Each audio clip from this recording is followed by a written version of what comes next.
Hello, it's Melinda from Scrapbookingncraft. How are you all going today? Just coming on with a short little video, a little sped up tutorial on a canvas I made for a friend for Christmas. So you can take all your art journaling skills and turn them into a canvas and give them as presents, which is really cool. So this is quite a small canvas. I believe it's 8 inch by 8 inch from memory. I've given it away so I don't have it in front of me. So the first thing I wanted to do was put some book text in the background. So just gluing that down with some gel medium. Just wanted to give the back of the canvas some interest. So these canvases are the commercially bought ones, so they already come pre-gessoed, so you don't have to add any gesso to the canvases. And I just went straight in with the book text.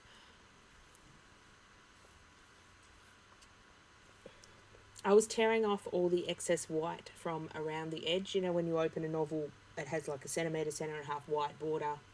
Or this one's a really old one and quite yellowed, which I like.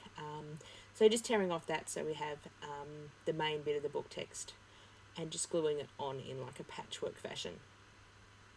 I'm putting the matte gel medium underneath the book paper and also over the top to seal it, to make sure it's on there really well, because this is a canvas that will sit out in the wall, so it does need to be quite durable. And sealing the top of the book paper means when I go and put paint or ink or anything on top, excuse me, it's already a sealed surface and it's easier to work with. So just making sure my matte gel medium doesn't have any big blobs in it.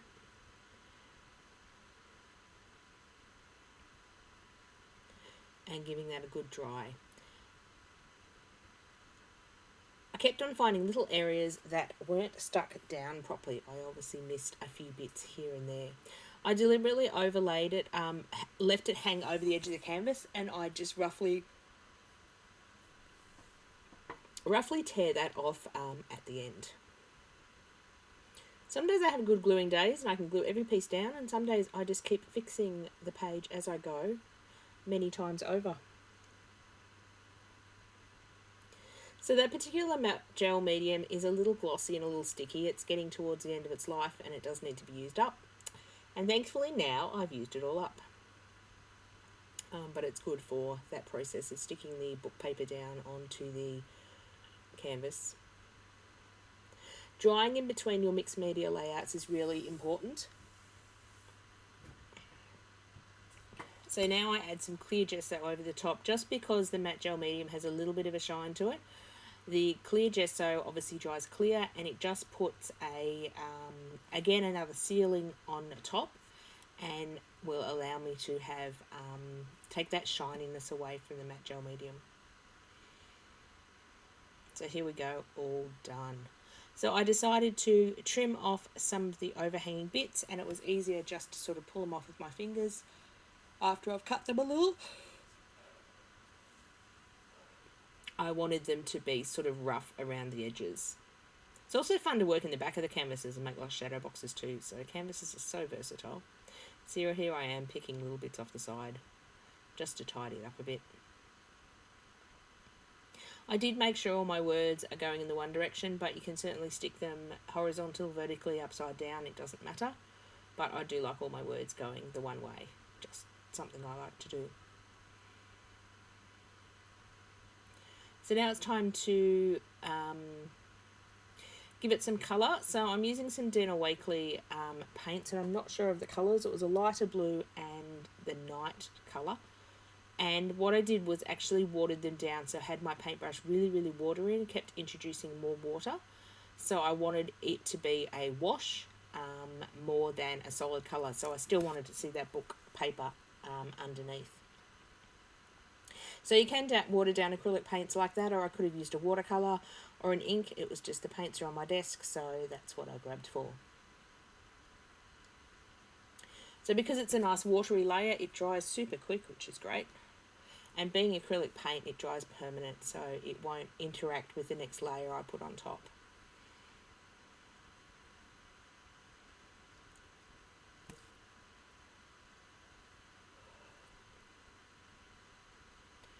Then I decided I wanted to add a bit more texture to the canvas, so I grabbed some soft texture paste from Montmark and one of my stencils from my store.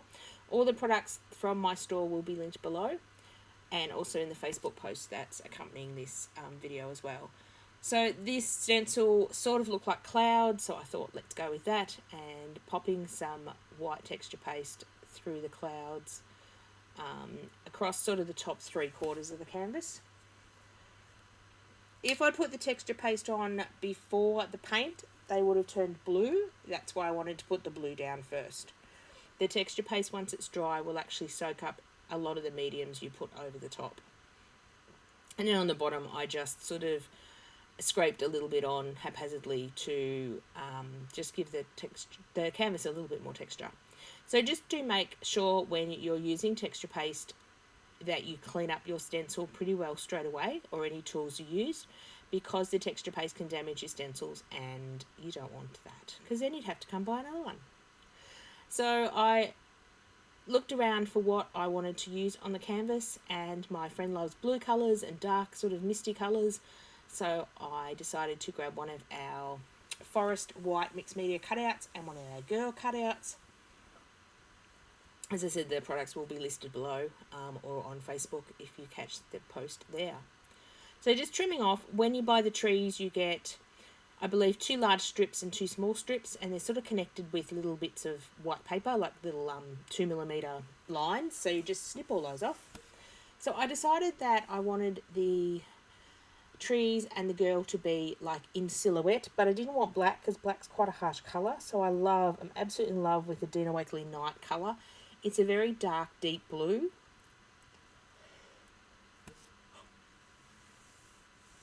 And I like it to do these sort of mystical looks, so your foreground is really dark and mystical, and then your background is light, like the light shining through.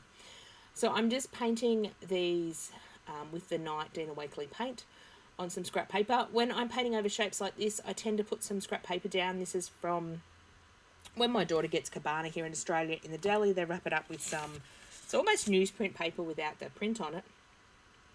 And then you get a second shape, not as perfect, but to tear up and use. So that means that I don't waste the paint that's going all around the shape. So it's another tip. You can sort of use your mixed media cutouts as stencils. So just playing around with where I want what on the canvas, and I do play around a bit trying to decide what I'm going to do. I then decide that I want the border to be darker around the canvas, almost like you're in a dark forest and there's a beam of light coming through the middle of the canvas like an orb. I don't know. I love darkened edges and really bright light centers at the moment in my art journaling. I don't know whether that has any reference to life or anything like that. Sometimes what you do in your art reflects what you're doing in life. So I don't know whether it represents anything like that, but I like doing it. And I also wanted it not to be exact. So on the top, I've come in a bit more on the corners, on the sides a little less, and it's all bumpy and lumpy. So it's not a straight square, which is not the look I was going for. And I didn't mind that some pieces were darker than the others. So basically kept applying the paint with a sponge till I'm happy, and then putting my pieces back on to work out placement. I do prefer the girl over on the left-hand side, and that's where she stays. So drying off the border. And now what? Now what do I add? I decided to grab my Distress Oxide, I believe that's Pumice Stone ink pad, and go over the dark blue just on one side to create a bit of mistiness. And I like to do that on a lot of dark surfaces. The lighter coloured oxides stand out really nice, so it gives it like a shadowy haze. It's really hard to see in the video, but there's some photos at the end that you should be able to catch that detail. So again, playing around, I tend to not stick anything on my canvases until I am totally happy with what I've got and with the placement.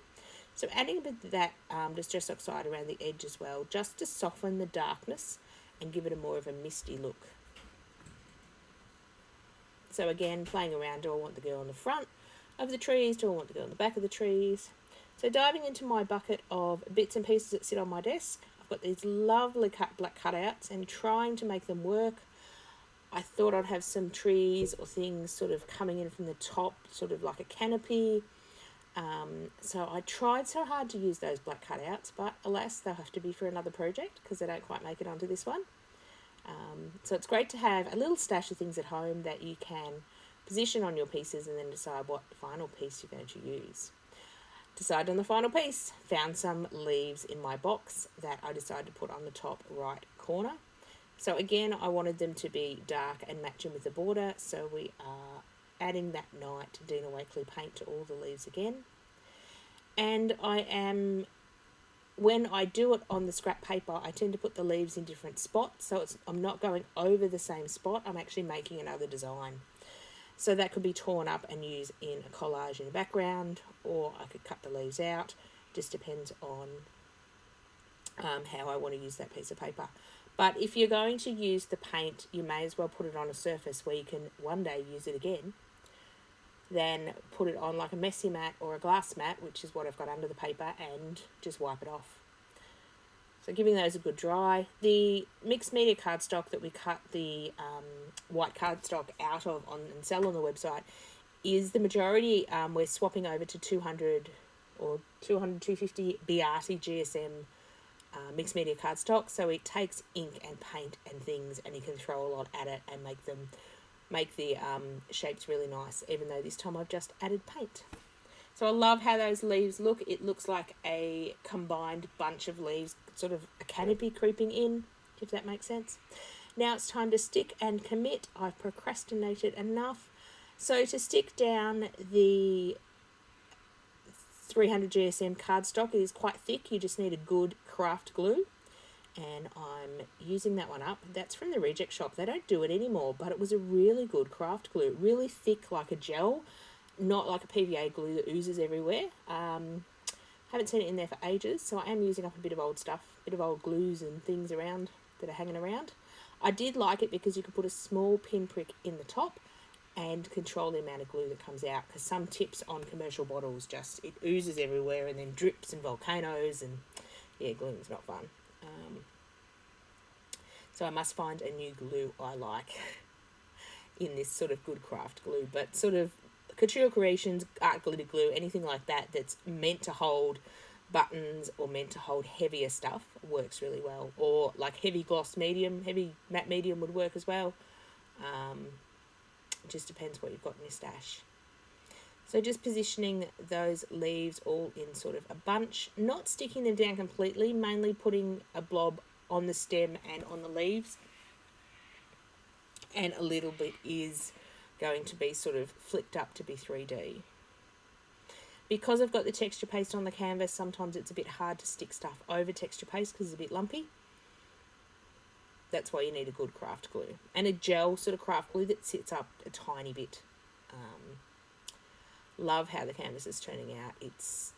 Looks beautiful in real life. Now, I should have done this before I stuck the leaves on, but alas, we'll do it now. Just adding a little bit of that pumice stone to the leaves just to match them in with the border and the tree and the girl.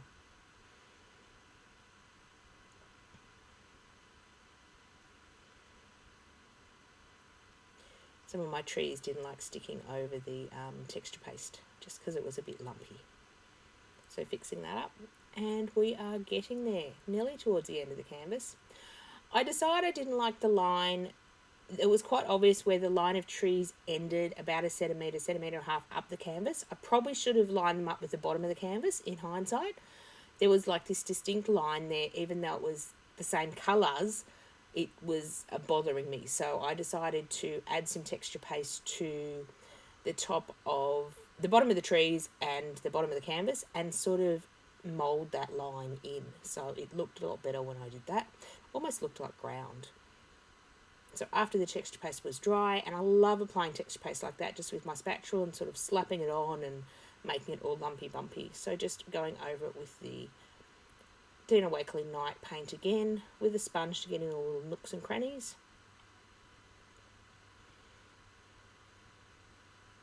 And it was quite bumpy, so I had to go over it several times. But it looks really good, and it did clean up that line that I didn't quite like. It was very hard to see in the video, but I had seen it in real life. So here are some completed pictures and close-up pictures. Thank you very much for watching, and we'll see you again soon. Bye for now.